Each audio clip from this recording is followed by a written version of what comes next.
One of the questions that we've been getting quite a bit regarding grades is there has been a change to a lot of the grading systems due to COVID-19.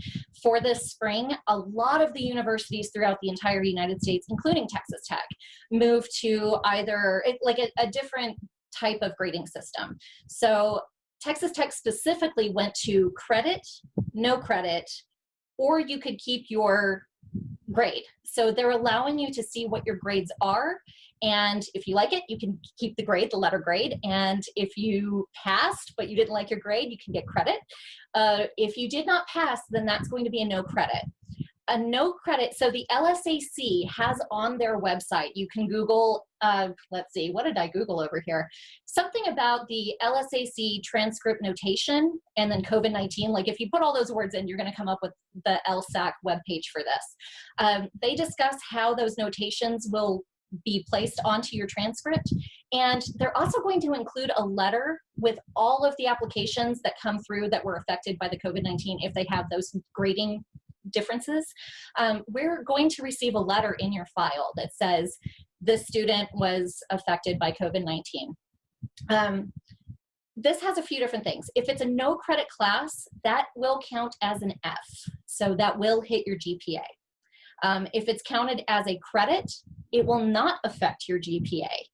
So it won't go higher, it won't go lower. So anybody who's trying to raise their GPA, if it's a pass-fail or a credit, no credit class, those will not affect the GPA. It will just show that you passed the class. So people are asking us, how are you going to look at those classes? You know, how does that affect us? Because believe it or not, I look at every single class on your transcript and I see how you did.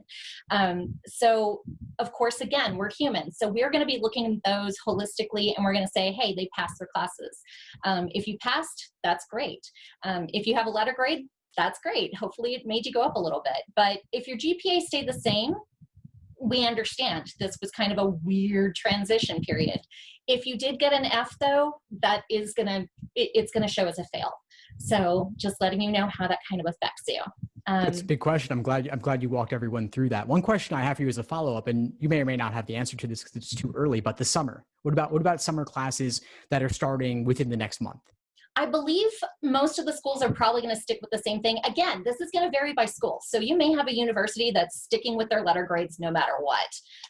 But I think even in the summer classes, I think they're still going to be doing pass, fail, credit, no credit, something like that. So it's just something to keep in mind. You know, if anybody was hoping, if they were on the cusp of having like a good GPA, but could have gone the bad GPA route, you know, having a pass-fail class or a credit, no credit class may not affect your GPA at all, or it could go down again if you don't pass the class. So just kind of keeping those things in mind. But I think they're going to continue those over the summer as well. Some people might even be continuing it into the fall. Just depends on whether the classes are going to be in person or not. You know. Of course, that is a big open question. It's so tough right now. It's difficult to know what's going to happen, but you know, we're all doing our best. Thanks for tuning into the show. Please subscribe if you haven't done so already to be notified of new episodes as I release them. And feel free to reach out if you need anything at all as you move forward with your prep. I'm happy to help however I can. In the meantime, I'll wish you all the best and take care.